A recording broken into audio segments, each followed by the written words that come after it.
Two of my friends and myself ranked every single creature in Achroma. Here's how that went.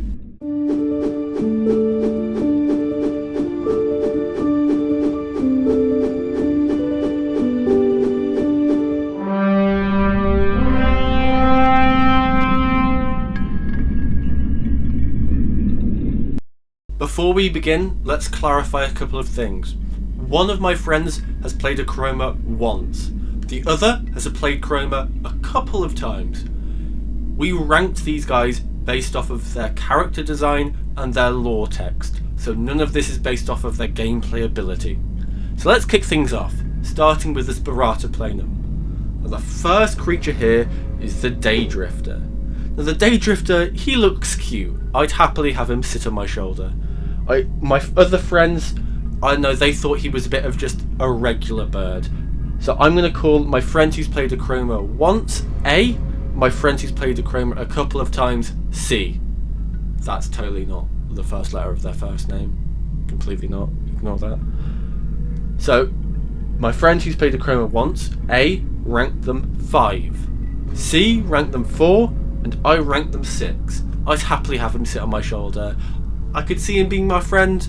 He's adorable, I like that, but he's not the cutest one on this list. Second, we have Dracon. Now Dracon, the small little distant relative of a dragon, he's not the cutest, he's not the ugliest, he's an average dude, he's an average fella. I'd go for a pint with him, I don't know. We ranked him respectively 6, 4 and 5.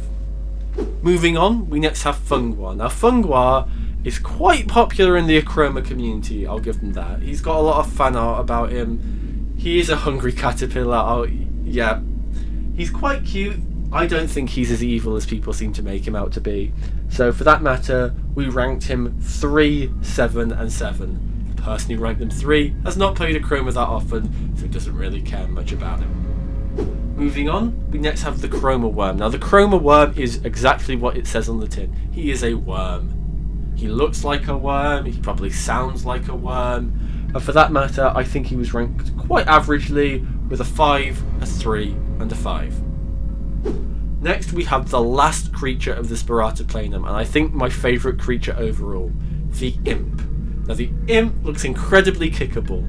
I'd have him as a pet, I'd punt him every now and then. That's not me being animal abuse. He can fly back. And I don't think it's an animal, to be fair. I think that is not an animal. I don't know what I think that is. He's adorable. He's a mischievous little fellow. Who wouldn't love him? So for that matter, he was ranked a 6, an 8 and a 10. Now moving on to the Salem Planum, we have the Rabid Dog. Now the Salem Planum has the creatures look quite like real life. It's the closest realm to our own, let's say. So the Rabid Dog was ranked quite averagely with a 6, an 8 and a 6. That 8 came from C. C loves these types of creatures, and they're quite a sucker for the next creature, as you'll probably tell from their rating, but I think everyone liked the next one. Next we have the Green Raven. Now this, they loved his design, they loved him, they want him, so he was ranked as a 7, a 10, and I gave him an 8.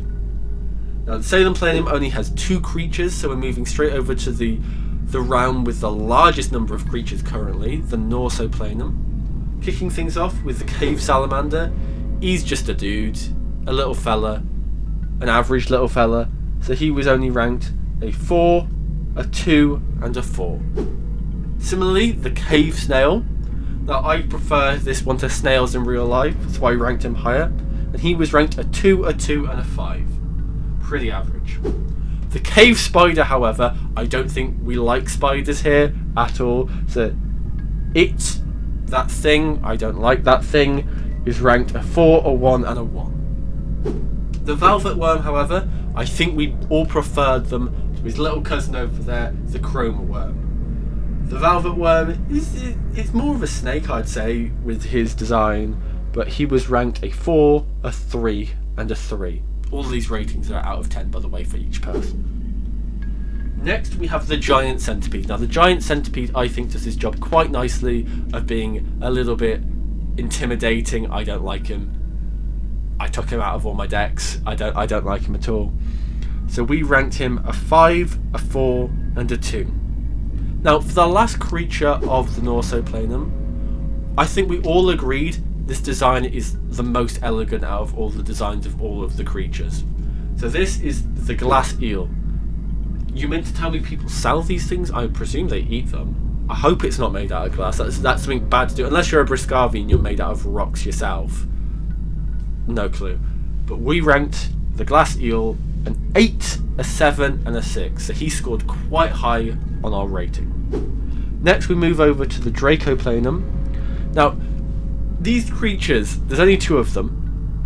One of them is quite normal, the other is not. And I think you can guess which is which. So the rock, he looks like your average bird.